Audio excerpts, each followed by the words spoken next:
السلام علیکم۔ بسم اللہ الرحمن الرحیم۔ میں خانہ کعبہ کے سامنے کھڑی دعا مانگ رہی تھی، وہیں ایک لڑکا اپنی ماں کو حج کروانے لایا تھا۔ وہ اسے کندھے پر بٹھائے طواف کروا رہا تھا۔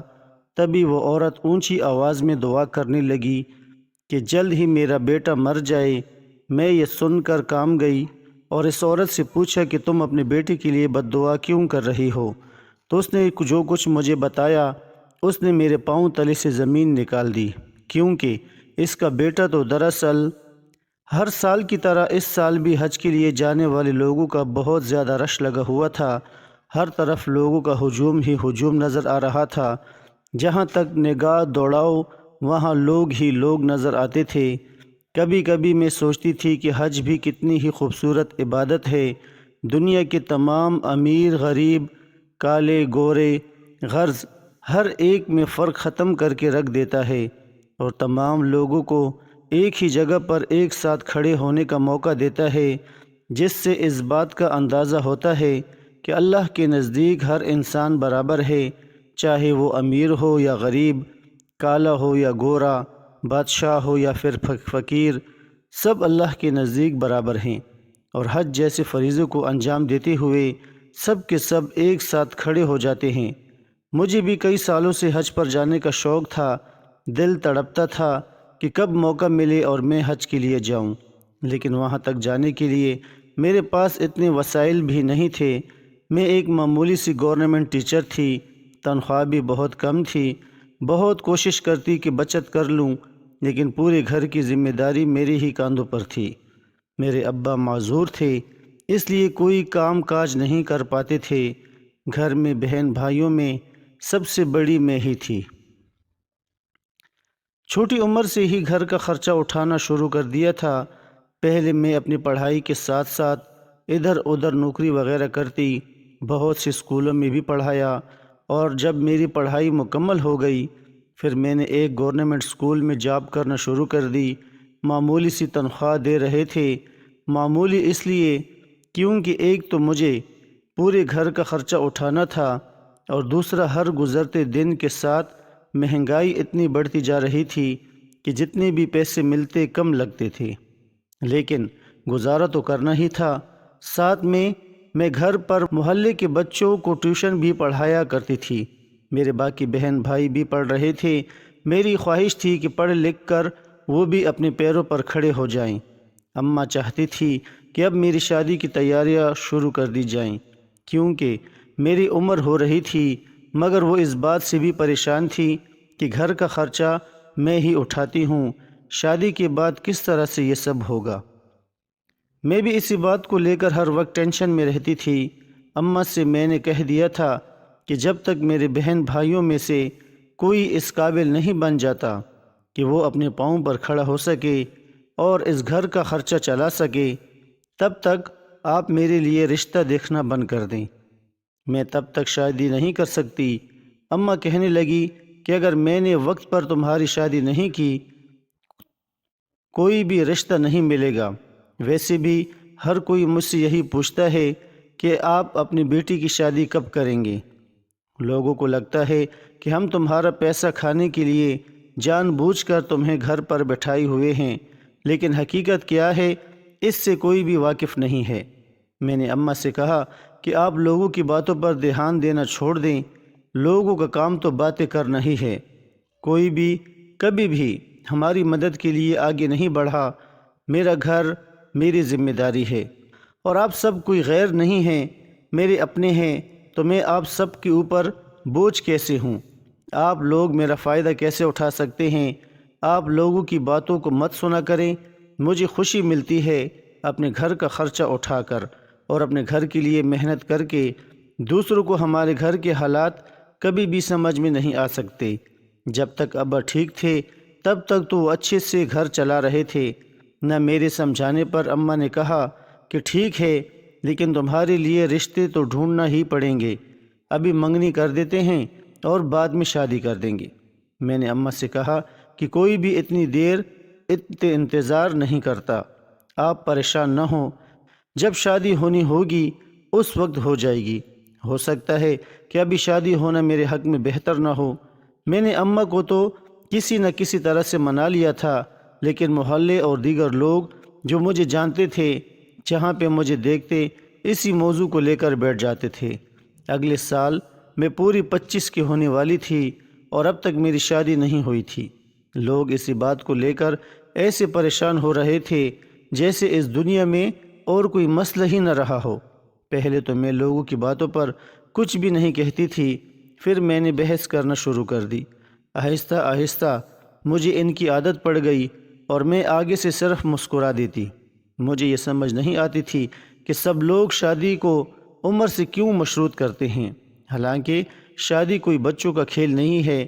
ویسے بھی میرا ماننا تھا کہ ہمارے معاشرے میں شادی اس لیے نہیں کروائی جاتی کہ یہ ایک سنت ہے، بلکہ اس لیے کروائی جاتی ہے کہ یہ ایک رسم ہے۔ واقعی میں ہم نے اسے رسم بنا کر رکھ دیا ہے۔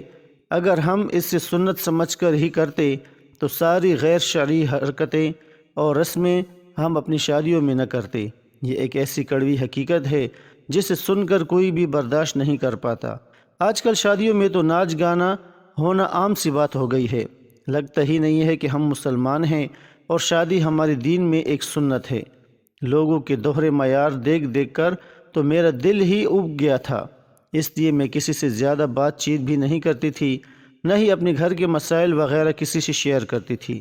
جو بھی بات ہوتی تھی اپنے تک رکھتی تھی اور اپنے ہر مسئلے کو خود ہی حل کرنے کی کوشش کرتی تھی۔ باقی سب تو میری زندگی میں ٹھیک ہی چل رہا تھا، لیکن اماں کی پریشانی وہیں کی وہیں تھی۔ اب بھی وہ مجھے کہتی تھی کہ کم سے کم منگنی ہی کر لو، پھر شادی کر لینا، مگر میں منع کر دیتی۔ میرا سارا دھیان اپنے بہن بھائیوں کے مستقبل کو بنانے پر تھا۔ لیکن پھر ایک دن اماں نے مجھے اپنے پاس بٹھایا اور کہا کہ دیکھو بیٹا، میں تمہارے لیے اب رشتے ڈھونڈنا شروع کر رہی ہوں، اب تم مجھے مزید انکار نہیں کر سکتی۔ یہ کہہ کر انہوں نے رشتے کروانے والی کو فون کیا اور اس سے کہا کہ اب میری بیٹی کے لیے رشتے ڈھونڈنا شروع کر دو۔ بہت سے رشتے دیکھنے کے بعد اماں کو ایک رشتہ سمجھ میں آیا تو اماں نے انہیں ہمارے گھر پر بلا لیا۔ وہ اکیلا آدمی تھا، اس کے ماں باپ نہیں تھے، اکیلا ہی رہتا تھا اور اب شادی کے لیے لڑکی ڈھونڈ رہا تھا۔ اماں نے اس کے سامنے اپنے حالات صاف صاف بتا دیے اور کہا کہ ہماری بیٹی ہی اس گھر کا خرچہ چلاتی ہے، یا تو تم ابھی منگنی کر لو اور کچھ سال بعد شادی کر لینا، جب تک میرے کوئی اور بچے کمانے کے قابل ہو جائیں، یا پھر اسے شادی کے بعد بھی نوکری کی اجازت دے دو تاکہ وہ ہمارے گھر کا خرچہ اٹھا سکے۔ دیکھو بیٹا، تمہیں یہ بات بہت ہی عجیب لگ رہی ہوگی اور تمہیں لگ رہا ہوگا کہ ہم اپنی بیٹی کی کمائی کھانا چاہتے ہیں، لیکن ایسا نہیں ہے۔ میرے شوہر معذور ہیں اور مجھے بھی کوئی ہنر نہیں آتا، بچے چھوٹے ہیں، ہم میں سے کوئی بھی کما نہیں سکتا، میری بیٹی ہی ہے جو کما رہی ہے۔ وہ انسان بہت ہی اچھا لگ رہا تھا۔ اس نے اماں سے کہا کہ آپ فکر مت کریں، بلکہ میں خود بھی آپ لوگوں کی مدد کیا کروں گا۔ یوں اماں نے اس رشتے کو پسند کر کے رشتہ بھی پکا کر دیا۔ مجھے بھی وہ رشتہ پسند آیا تھا۔ ایک دو بار میں نے اس سے بات بھی کی، وہ بہت ہی سلجھے ہوئے انسان لگ رہے تھے۔ یوں ہماری شادی کی تاریخ بھی پکی کر دی گئی۔ 2 مہینے بعد ہی ہماری شادی تھی۔ اتنی جلدی ایسا ہوا تھا کہ مجھے یقین ہی نہیں آ رہا تھا۔ شادی ہو جانے کے بعد بھی میں نوکری کرتی تھی اور گھر پر پیسے بھجواتی تھی۔ میرے شوہر نے کبھی بھی اس بات پر اعتراض نہیں کیا تھا، بلکہ کبھی کبھی تو وہ میری مدد بھی کر دیا کرتے تھے اور اس طرح سے مدد کرتے تھے کہ مجھے محسوس بھی نہیں ہوتا تھا۔ ان کی اچھائیوں کی تو میں گرویدہ ہو گئی تھی۔ شادی کے بعد وہ مجھے کچھ دن کے لیے گھمانے بھی لے گئے تھے۔ زندگی میں اتنی مصروف رہی تھی کہ کبھی بھی اپنے لیے وقت نہیں نکالا تھا اور نہ ہی کہیں گھومنے گئی تھی، نہ تو اسکول ٹرپ پر اور نہ ہی کالج ٹرپ پر۔ پہلی بار اپنے شوہر کے ساتھ ہی گھومنے کے لیے گئی تھی۔ وہ مجھے شمالی علاقہ جات میں لے گئے تھے۔ وہاں کی خوبصورتی دیکھ کر تو میں دنگ رہ گئی تھی کہ اتنی خوبصورت علاقے بھی ہمارے ملک میں موجود ہیں۔ مجھے ویسے بھی اپنے وطن سے بہت محبت تھی۔ مجھے تو ان لوگوں پر حیرت ہوتی تھی جو اپنے ہی وطن کو چھوڑ کر چلے جاتے تھے۔ ایک دن میرے شوہر نے مجھ سے کہا کہ دیکھو، میں جانتا ہوں کہ تم نوکری کر کے تھک جاتی ہو، اگر تم یہ نہیں کر پا رہی تو مجھے بتاؤ، میں تمہارے گھر والوں کا خرچہ اٹھا لوں گا۔ میں نے اپنے شوہر کو محبت سے دیکھا اور ان سے کہا کہ دیکھیں، آپ کی بات میں سمجھتی ہوں اور یہ بھی جانتی ہوں کہ آپ کو میرا خیال ہے، لیکن وہ میرے گھر والے ہیں اور اماں کو یہ بات بالکل بھی اچھی نہیں لگے گی کہ آپ ان کا خرچہ اٹھائیں۔ ویسے بھی میرے بڑے بھائی کا کالج اس سال ختم ہو جائے گا اور وہ ایک نوکری بھی ڈھونڈ چکا ہے، ادھر سے اسے اچھی تنخواہ مل رہی ہے، تو میں اپنی نوکری چھوڑ دوں گی۔ میرے بھائی نے خود مجھ سے یہ بات کہی ہے۔ میرے شوہر یہ سن کر خوش ہو گئے اور کہنے لگے کہ یہ اچھی بات ہے، ورنہ تمہاری اماں بھی ہمیشہ اس بات پر پریشان رہتی کہ تم کما کما کر دے رہی ہو، لیکن مجھے تم سے حد سے زیادہ پیار ہے۔ تم جس طرح سے اپنے گھر والوں کا خیال رکھتی ہو، میری زندگی میں ایک نعمت بن کر آئی ہو۔ اپنے شوہر کی محبت پر تو میری آنکھیں بھیگ گئی۔ پھر کچھ عرصہ بعد جب میرے بھائی نے نوکری کرنا شروع کر دی اور مجھے تسلی ہو گئی کہ گھر کا خرچہ آرام سے چل سکتا ہے، تو میں نے اپنی نوکری چھوڑ دی۔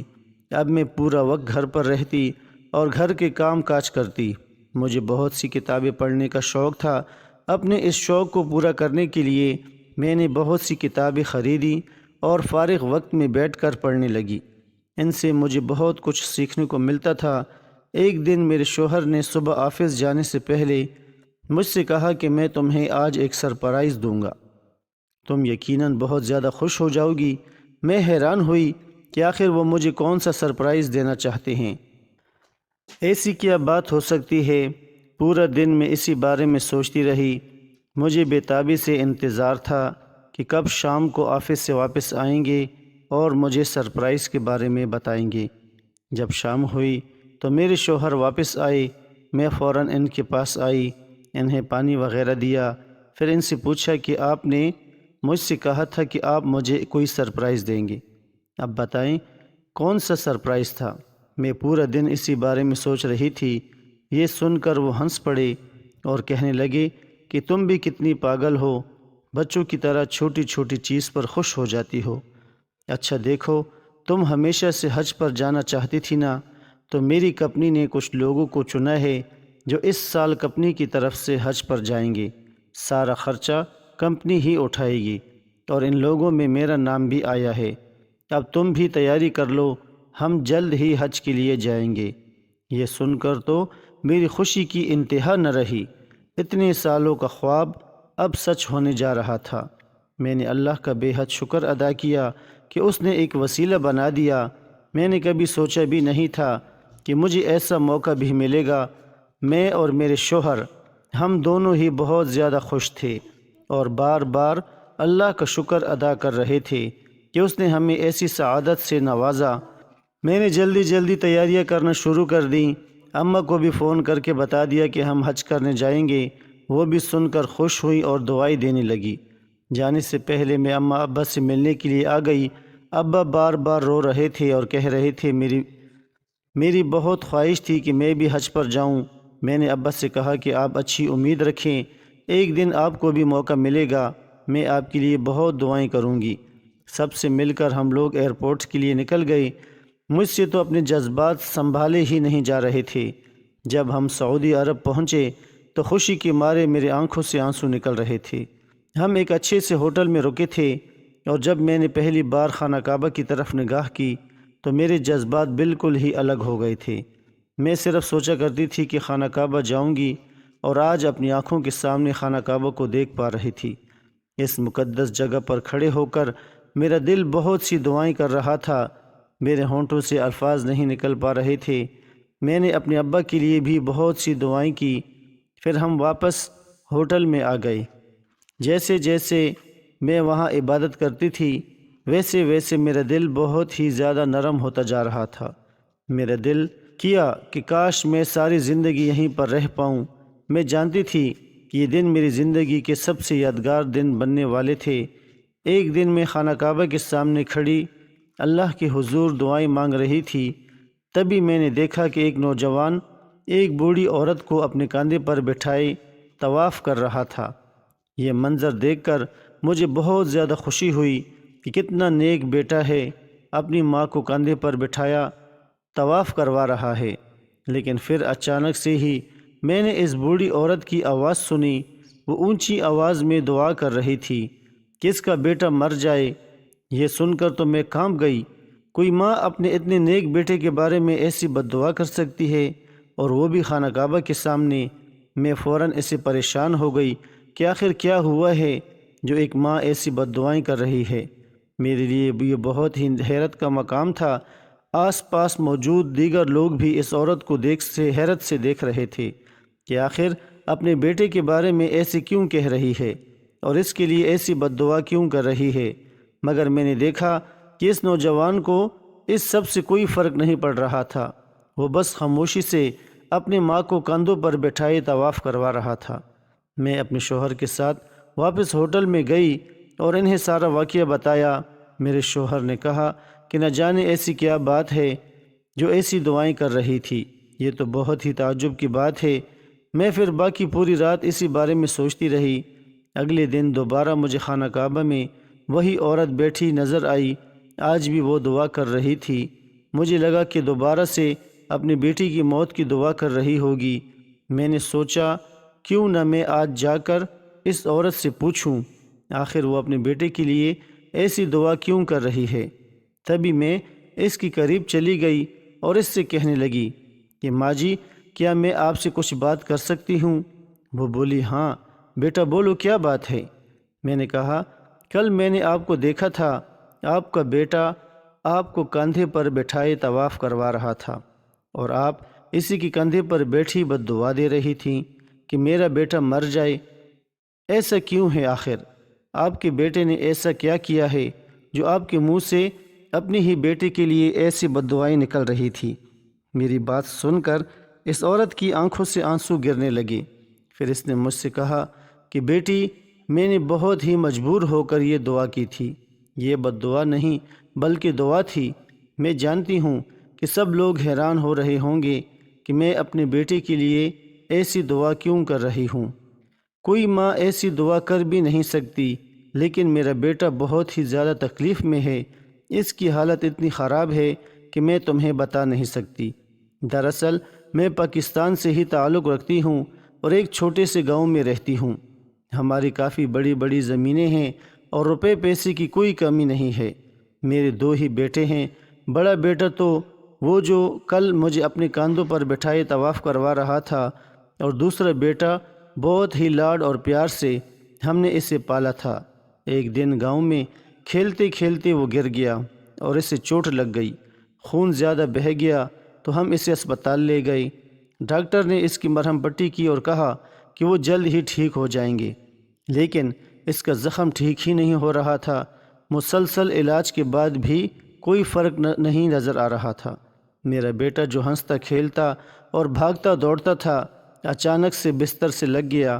ہم نے اچھے سے اچھے ڈاکٹر کو دکھایا، لیکن کوئی بھی اس کی بیماری کو سمجھ نہیں پا رہا تھا۔ نہ تو وہ چل پھر سکتا اور نہ ہی کچھ بول پاتا، اور اس کی ٹانگ پر آنے والا زخم اتنا بڑا ہو گیا کہ پوری ٹانگ کاٹنی پڑی۔ ایسی عجیب بیماری اس کے جسم میں داخل ہو گئی ہے جسے ڈاکٹرز بھی سمجھ نہیں پا رہے۔ اسی بیماری کی وجہ سے وہ پوری رات درد سے تڑپتا اور چلاتا رہتا ہے۔ ہم سب نے بہت دم کروایا، علاج کروایا، کوئی فائدہ نہیں ہوا۔ میرا بیٹا اتنی تکلیف میں ہے اور میں اس کی چیخیں اور تڑپ دیکھ کر بے بس سا محسوس کرنے لگتی ہوں۔ میرا دل پھٹنے کو آتا ہے۔ میں تو اللہ سے دعا کرتی ہوں کہ میری جان لے لے اور اس سے بخش دے، اس کو صحت یابی عطا کر دے، لیکن اب تک وہ ٹھیک نہیں ہوا۔ اسی دوران میرے شوہر کی بھی وفات ہو گئی۔ اب تو میں بالکل ہی تنہا ہو گئی۔ گھر میں ملازموں کا ڈھیر ہے، وہ سب اس کا خیال رکھتے ہیں۔ تبھی میں نے سوچا کہ کیوں نہ میں خانہ کعبہ میں آ کر اپنے بیٹے کے لیے دعا مانگوں کہ اے اللہ اسے صحت یاب کر دے۔ میں جب یہاں آئی اور اس کے لیے دعا مانگی، اور اسی رات مجھے گاؤں سے ملازم کا فون آیا کہ وہ بہت ہی زیادہ تکلیف میں ہے، اتنا تڑپ رہا ہے کہ اس سے بہتر اس سے موت لگ رہی ہے۔ میری حالت پھر سے خراب ہو گئی۔ پھر میں نے اپنا جی بڑا کیا اور اپنے بڑے بیٹے سے کہا کہ مجھے خانہ کعبہ کے پاس لے جاؤ، میں وہاں جا کر دعا کروں گی کہ اگر اس کے لیے موت بہتر ہے تو اللہ اسے موت دے دے، لیکن اس تکلیف سے اسے نجات مل جائے۔ دیکھو میں ماں ہوں اور ایسی دعا کر رہی ہوں، اپنی ہی سگی اولاد کے لیے میرا دل کتنا تڑپ رہا ہوگا یہ صرف میں جانتی ہوں، لیکن میں کیا کروں، میں مجبور ہوں۔ اس عورت کی داستان سن کر تو میری بھی آنکھوں سے آنسو نکل گئے کہ کوئی ماں اپنے سامنے اپنی اولاد کو اتنی تڑپ اور تکلیف میں کیسے دیکھ سکتی ہے۔ میں نے اس عورت کو سمجھایا کہ تم امید کا دامن ہاتھ سے مت چھوڑو اور اپنے بیٹی کے لیے ایسی دعا مت کرو، بس اس کی صحت یابی کی دعا کرو، دیکھنا وہ جلد ہی بالکل ٹھیک ہو جائے گا۔ پھر میں جتنے دن تک وہاں رہی روزانہ اس بوڑھی عورت سے ملتی اور اسے تسلی دیتی اور خود بھی اس کی بیٹی کی صحت یابی کے لیے دعا کرتی۔